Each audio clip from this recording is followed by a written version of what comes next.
Octubre es un mes enigmático. La semana pasada estuvimos tratando el tema de cazafantasmas y estuvimos hablando de la naturaleza de los seres espirituales y hablamos acerca de ángeles y demonios y de cómo ellos interactúan en nuestra dimensión terrenal y lo que hace el uno y el otro. El día de hoy yo quiero hablarte de algo también muy especial. Quiero hablarte de un tema que sé que con el nombre te vas a impactar. Es un nombre muy interesante y es el Valle de los Huesos Secos. Sí, como lo oíste, el Valle de los Huesos Secos. Durante octubre es común ver, especialmente el 31 de octubre, cómo muchas personas se disfrazan de diferente tipo de cosas. Algunos de policía, otros de marinero, otros de conejitos, otros de diablo, otros de brujas, pero principalmente uno de los disfraces más comunes, o hasta hace algunos años era el más común, era disfrazarse de esqueleto.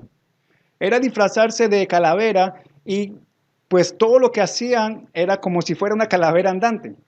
Es común ver durante el mes de octubre objetos como cráneos, huesos, todo eso para simbolizar que el mes de octubre es un mes lleno de misterio, lleno de cosas así como paranormales, etcétera, etcétera. Sin embargo, también podemos ver que en este año 2020 pareciera que también viviéramos no en un mes oscuro o un mes enigmático, sino que pareciera que todo el año 2020 se hubiese convertido en una noche de terror. Pareciera que el 2020 se haya convertido en la antítesis de lo que decíamos al principio de año acerca de la visión perfecta, acerca de metas claras, objetivos precisos, enfoques correctos. Y cuando entró la pandemia, comenzamos a repensar y empezamos a cuestionarnos si realmente era el año de la bendición, si realmente era el año de la visión clara. Pareciera que nuestro mundo en este año 2020 se convirtió en una película de terror tipo Jason, tipo Viernes 13, tipo Halloween o alguna otra de Quentin Tarantino. Entonces vemos que en este año pareciera que todo fuera un valle oscuro, en donde cada vez las cosas se ponen peor. Creemos salir de una y el mundo aparece con otra situación difícil. Pareciera una noche de terror, una noche en donde la maldad saliera o en donde hubiese libertad para hacer una cantidad de locuras. Colombia, nuestro país, Suramérica, para aquellos que me están viendo de otras nacionalidades, Colombia también ha tenido su propia noche de terror de manera particular. Eso lo vivimos hace algún tiempo con el hallazgo de muchas fosas comunes en donde miles de huesos, miles de partes óseas fueron encontradas y luego pues de arduas investigaciones que siguen hasta el día de hoy, se pudieron percatar, se pudieron dar cuenta de que fueron en su gran mayoría ejecuciones extrajudiciales cometidas por agentes del Estado. Fosas comunes con jóvenes, con hombres, con mujeres, que fueron halladas luego de muchos años. Fosas comunes llenas de huesos de personas que también tenían sueños, que también tenían anhelos de salir adelante. En su mayoría eran campesinos que tenían el anhelo de trabajar para poder sacar adelante a su familia. Tal vez muchos de ellos eran el único sustento de su casa. Muchos se levantaban en la mañana a arar el campo o a cuidar de sus animales para poder producir y así salir de su vereda e ir al casco urbano a vender sus productos y poder tener un sustento. Muchos anhelaban llegar a la ciudad e incluso conozco de muchas personas del campo que tuvieron una mentalidad de salir adelante y muchos de ellos se encuentran haciendo grandes doctorados o siendo grandes profesionales por fuera del país. Sin embargo, esta sombra que persigue a nuestro país, a la historia de nuestro país, es una historia que también podemos encontrar en la palabra de Dios. Hubo un hombre de 30 años. Imagínate, 30 años. Voy a cumplir 34 el 23 de diciembre, el estilo de la puya. El 23 de diciembre cumplo 34 años. Pero había un hombre que la Biblia lo menciona en el Antiguo Testamento, un joven de 30 años que vivía en la ciudad de Jerusalén, y ocurrió una catástrofe que estaba predicha por muchas personas tiempos atrás. Ocurrió una situación de la cual ya estaban avisados y que era producto de la desobediencia, era producto de las malas prácticas, era producto de haberse igualado o hacer lo mismo que las naciones paganas que los rodeaban. Había ocurrido un exilio. Es decir, había llegado una nación extranjera, una potencia mundial que era militarmente superior a la ciudad de Jerusalén, al país de Judá, y había subyugado a todos sus habitantes, había destruido el templo, había destruido las murallas, había destruido las casas, había asesinado, dice la Biblia, una tercera parte de la población, otra tercera parte se la llevó, otra tercera parte le impuso impuestos. Y fueron personas muy crueles. Aquellos que hicieron este acto tan vil, que fue esa noche de terror, ese valle de sombra, ese valle de muerte, fue el imperio babilonio. Y había un hombre al cual Dios, estando en aquel país de Babilonia, Dios le da una visión a este joven de 30 años y lo lleva a ver una fosa común. Pues bien, estoy hablando de aquel hombre llamado Ezequiel. Ezequiel era un hombre joven que estaba reunido con muchos de sus compatriotas, al cual Dios, dice la Biblia en el capítulo 1, lo llama para una misión especial en aquel lugar. Dios le estaba diciendo a Ezequiel allá en el lugar donde estaban siendo exiliados a miles de kilómetros lejos de su casa, y le decía a Ezequiel: levántate y dile a Israel, dile a Judá que esto no ha acabado, que todavía sigue mi ira contra ustedes.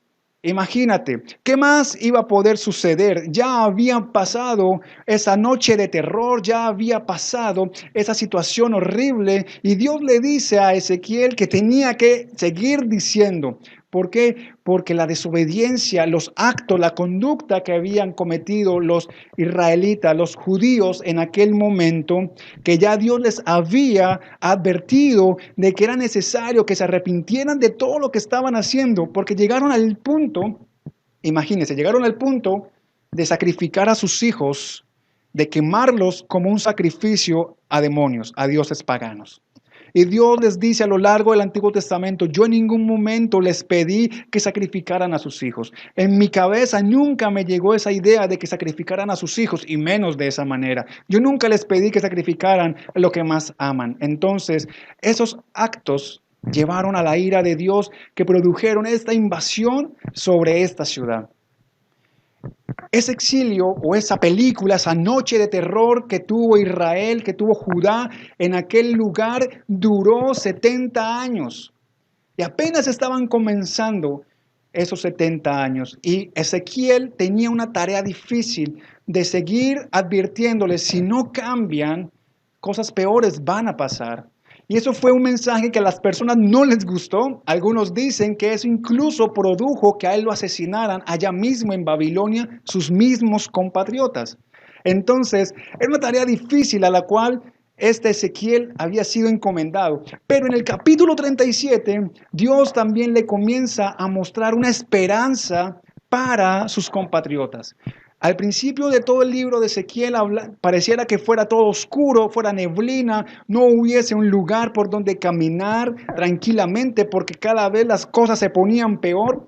Pero en el capítulo 37 del libro de Ezequiel vemos una maravillosa entrevista, una maravillosa conversación entre Ezequiel y Dios. Quiero leerlo literalmente, lo que dice en el versículo 1 y 2 de Ezequiel, capítulo 37, que dice: el Señor puso su mano sobre mí y fui llevado por el Espíritu del Señor hasta un valle que estaba lleno de huesos. El Señor me condujo por entre los huesos que cubrían el fondo del valle. Estaban desparramados en el suelo por todas partes y completamente secos. Ezequiel está ante un panorama terrible, está ante una escenografía bastante miedosa, parecía una noche de Halloween, parecía un lugar en donde la muerte predominara, porque para donde mirara o para donde caminara pisaba huesos. Pisaba una cantidad de esqueletos, tal vez de niños, tal vez de mujeres, tal vez de muchas personas que él conocía. Y él decía, ¿pero qué es esto? Y Dios le dice a él, ¿sabes qué, Ezequiel? Profetiza sobre esos huesos. Dile que se levanten, dile que pueden levantarse. Profetiza sobre ellos vida. Pero la pregunta que le hace Dios a Ezequiel es una pregunta confrontante. Es una pregunta que yo quiero también hacerte a ti.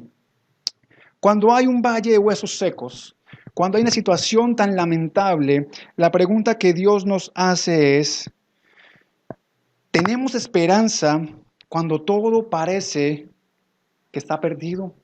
¿Hay esperanza cuando todo parece que está perdido? Cuando todo está oscuro. No es ni siquiera gris, no es ni siquiera una tonalidad baja. Está completamente oscuro a tal punto de que podemos percibir la oscuridad. Hay esperanza para los jóvenes que se están consumiendo en las drogas. Hay esperanzas para las mujeres que quedaron embarazadas, que sus novios las embarazaron y las dejaron. Hay esperanzas para aquel abuelo que fue abandonado por su familia luego de que él luchó toda su vida para levantar a sus hijos y que ni aun sus nietos se acuerden de él. O hay esperanza para aquella jovencita que le han roto el corazón no una ni dos, sino tal vez cientos de veces. Hay esperanza para aquella mujer que con sus hijos está levantando como una madre cabeza y hogar, un hogar en donde el padre de sus hijos los abandonó y los dejó a la intemperie, llena de necesidades, lleno de problemas, lleno de conflictos. Hay esperanza para ellos porque es un lugar oscuro. Es una situación bastante lamentable. Es una situación en donde ese valle de huesos secos pareciera que no tuvieran esperanza. Ezequiel le respondió a Dios de una manera muy diplomática. Cuando Dios le pregunta a Ezequiel, bueno, Señor, no lo sé, tú lo sabes. Él no quería dar una respuesta incorrecta, él no quería decir que sí, porque a lo mejor si decía que sí y resultaba que no, pues quedaba mal. O si decía que no, resultaba que Dios le decía que sí había esperanza e igual quedaba mal. Entonces él le dijo, no, Señor, tú lo sabes. Pero ¿cómo podemos entonces, cómo puedo yo, cómo puedes tú tener esperanza cuando todo está perdido? Pues primero que todo es tomando nuestros problemas como una oportunidad. Tomando tu problema, tomando mi problema como una oportunidad. ¿Para qué? Para un mundo en caos. Para dar lo mejor en un mundo que está en un valle de huesos secos. Y quiero darte algunos datos. Quiero mencionarte simplemente algunos puntos respecto a, para que te des cuenta que el mundo está en caos. El mundo está en oscuridad terrible. Y si no te das cuenta de eso, pues yo quiero mencionarte algunos datos estadísticos confiables de lo que está pasando en nuestro mundo. En cuanto a los homicidios, solamente en Colombia en el año 2019 hubo 11.630 homicidios. En todo el año 2019, 11.630 personas perdieron la vida. Y según Medicina Legal, este dato bajó.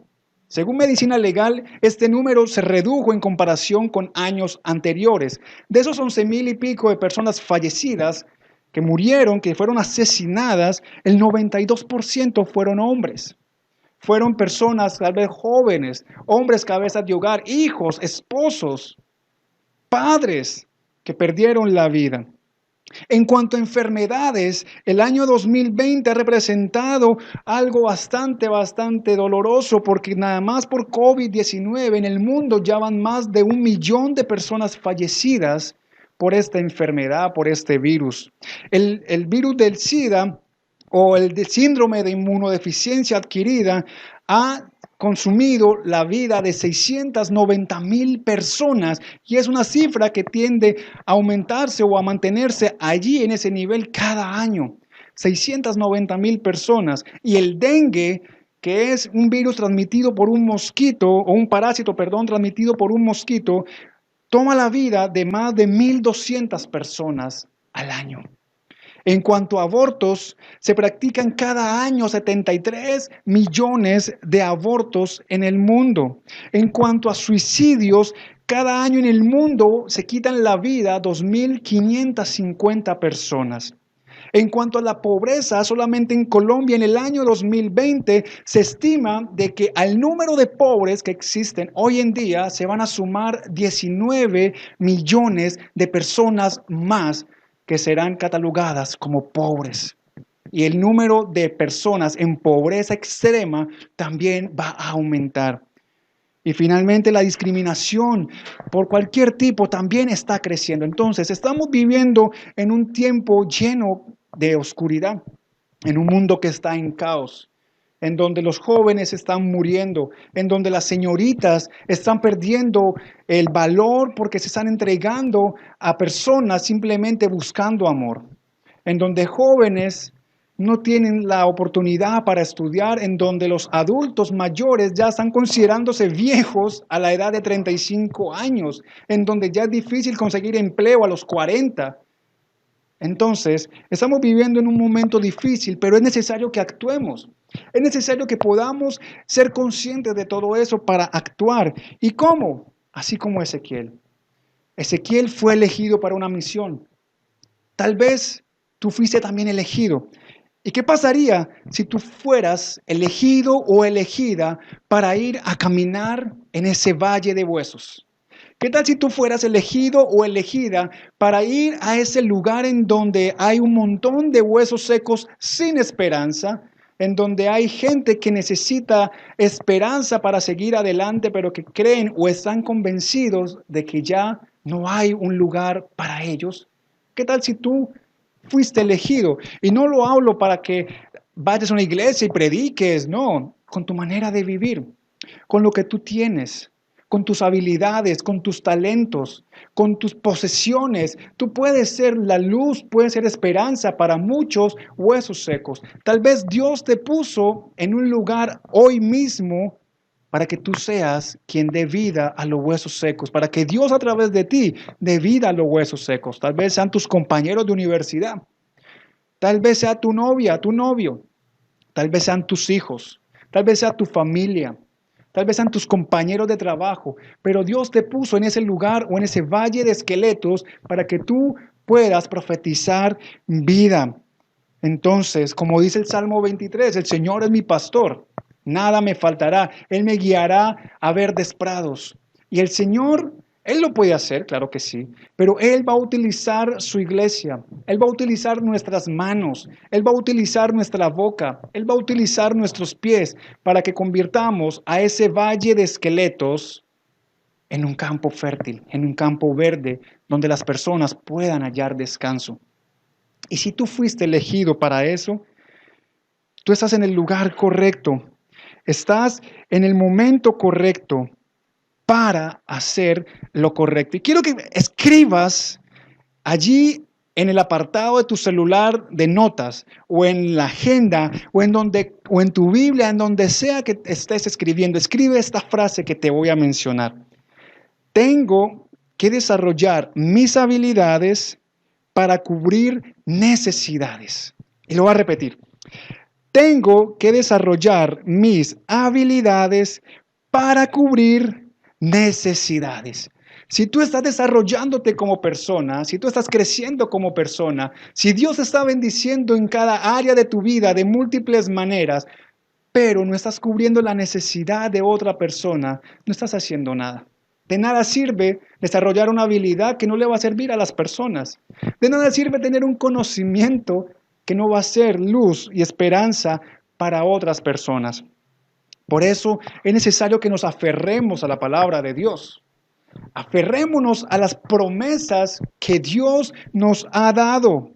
Como dice 2 Corintios capítulo 1, versículo 20, y lo voy a leer en la traducción del lenguaje actual. Dice, todas las promesas que Dios ha hecho se cumplen por medio de Jesucristo. Por eso, Cuando alabamos a Dios por medio de Jesucristo, decimos amén. La pandemia ha hecho estragos. La pandemia ha cerrado miles de empresas, ha dejado millones de personas en la pobreza. La pandemia ha hecho que miles o millones de niños no puedan ir a sus colegios a comer el único sustento que tenían en el día, a lo mejor. O que podían estudiar porque no tienen computador y qué menos internet. Niños que tenían que caminar tal vez 2, 3, 4 o 5 o hasta más kilómetros en caminos destapados, pantanosos, para poder ir a recibir clases y ahora no pueden porque pues el colegio o su escuela está cerrada y en su casa no están los medios para estudiar. La pandemia ha hecho estragos, ha cerrado iglesias o ha disminuido la asistencia de muchas. Ha hecho que muchas personas se quiten la vida porque las deudas los agobian, pero no tenían un ingreso para poder tapar esas deudas. Entonces la pandemia ha hecho miles de estragos, pero aunque vivamos en un mundo de clichés, y cuando me refiero a clichés es el típico caso de uno ir a un sepelio. Uno dice, lo siento, mi sentido pésame, sigue adelante. Eso es como un protocolo, es como un guión que ya uno se aprende y es lo correcto decir en el momento porque uno no sabe qué decirle a alguien que ha perdido un familiar, que ha perdido un hijo o que perdió de manera súbita a alguien. Entonces lo más correcto es decirle, lo siento, mi sentido pésame, bueno, la vida sigue adelante. Hemos convertido la vida en clichés. Y cuando vemos a alguien en necesidad, cuando vemos un valle de huesos secos, tal vez muchas personas dirán lo mismo, que Dios te bendiga, mi sentido pésame, pero hasta ahí. Ezequiel estuvo andando por encima de esos huesos secos y tal vez él pudo tener una de las siguientes reacciones, tal vez él pudo ser indiferente, tal vez él pudo también justificar el hecho de que esas personas hubiesen muerto de esa manera y estuviesen sus huesos esparcidos en el valle. Así como hay muchos opinólogos hoy en día, así como hay muchos quienes suponen o afirman que se lo tenían bien merecido, que tenían merecido el futuro que tienen o el presente que tienen, Ezequiel optó por aferrarse a la promesa de Dios. Él le pareció algo loco, él le pareció a lo mejor algo ilógico.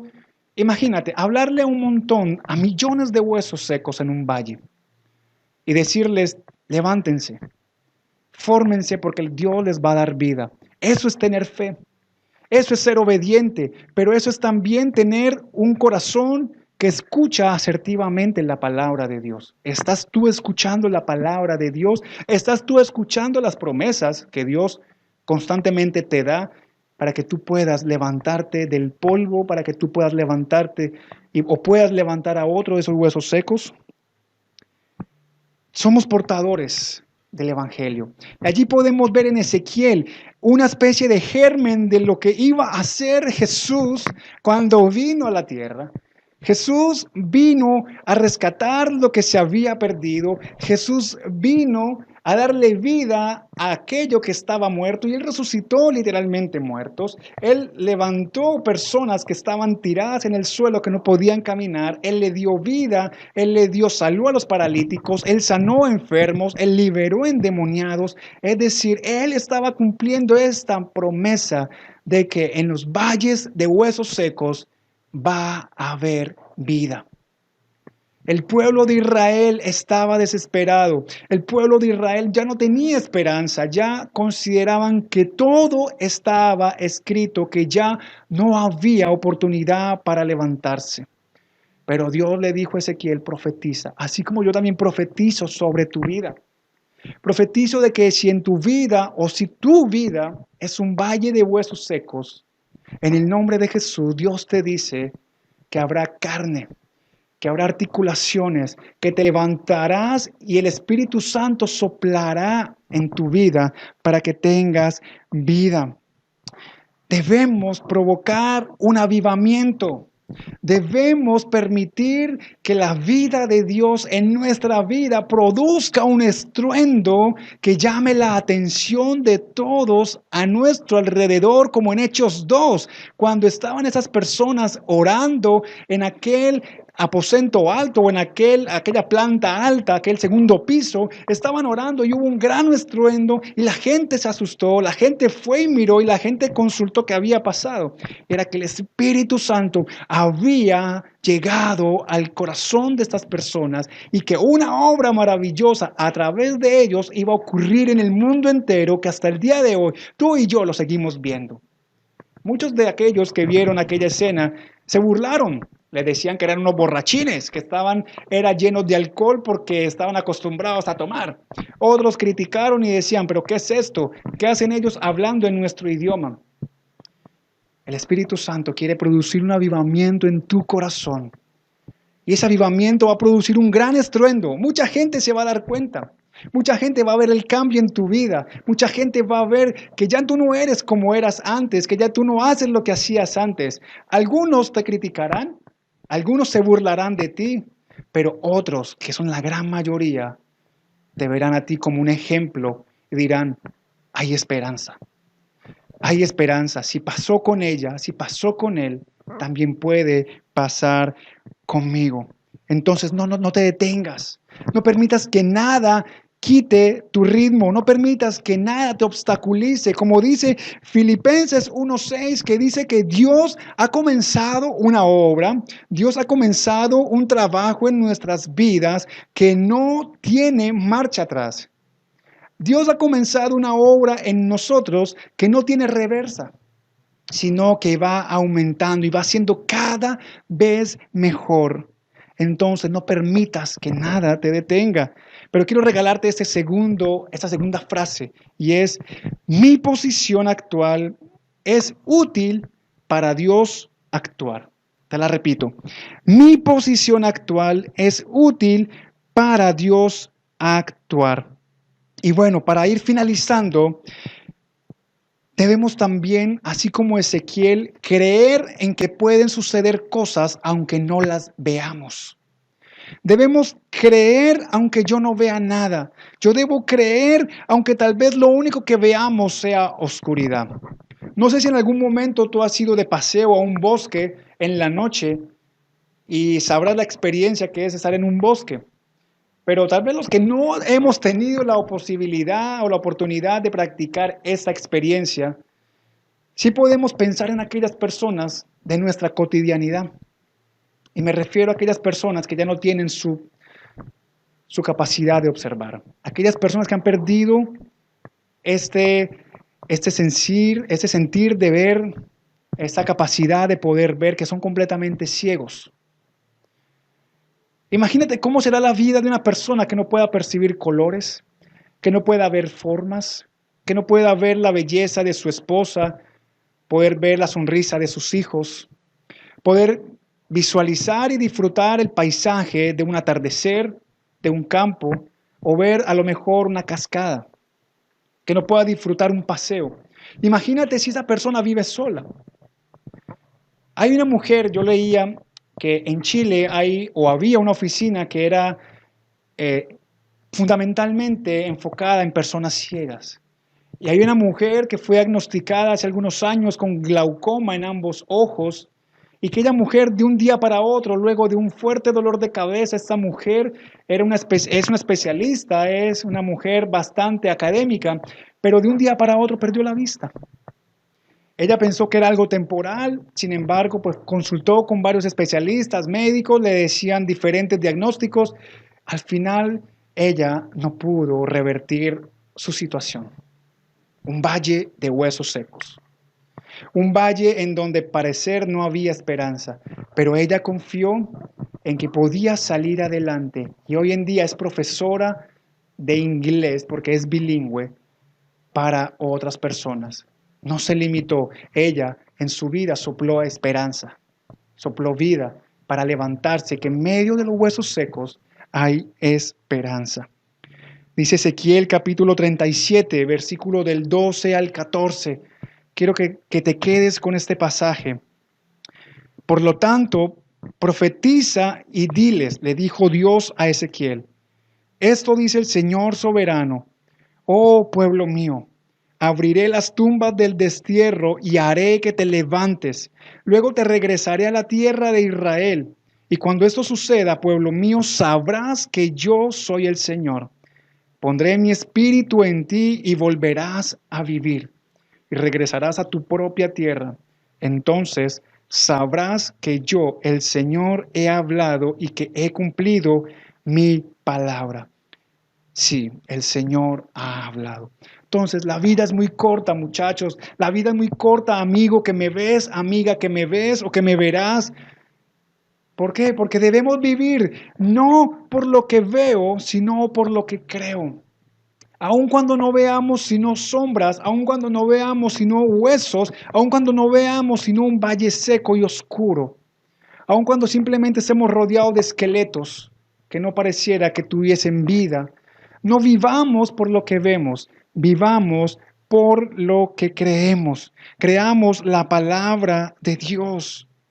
Conozcamos a Dios, conozcamos, como leíamos acá, quién es el Señor, aquel que es capaz de levantar un montón de huesos y hacer de ellos un gran ejército. Dios puede levantar tu vida y hacer de ella un objeto valioso, un objeto de oro, un objeto de infinidad de valor, una joya invaluable. Dios puede levantarte del polvo. Dios puede hacer de ti una vida llena de vida. Entonces, ¿de qué sirve ser envidiable a otros? Y ya con eso finalizo. ¿De qué sirve tener muchos títulos? ¿De qué sirve tener un buen trabajo? ¿De qué sirve tener quien me quiera? ¿De qué sirve tener una buena casa, un buen carro? ¿De qué sirve tener dinero? Tener amigos. ¿De qué sirve poder tener con quién salir a rumbear un fin de semana?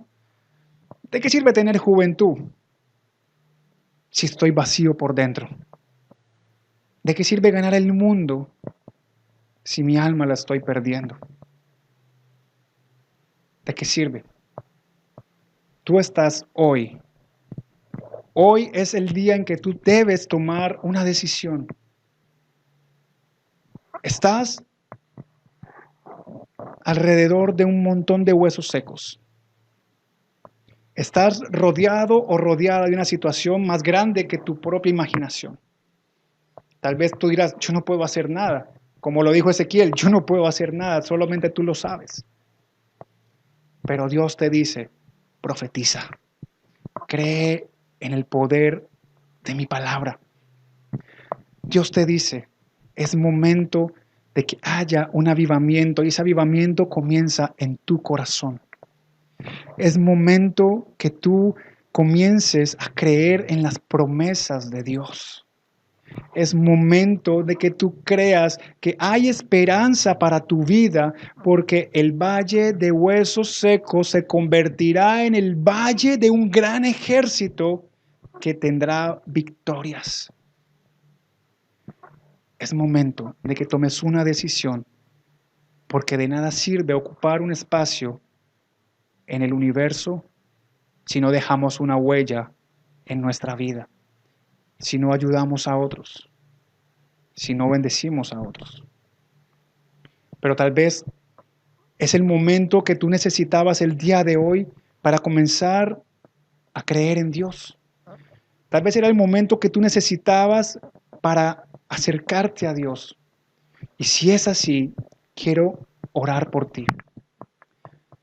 Si el día de hoy esta palabra ha llegado a tu corazón y quieres comenzar una vida de la mano de Dios, en donde el Espíritu Santo entre a tu vida, es el momento, es la oportunidad, es la hora de hacer lo correcto.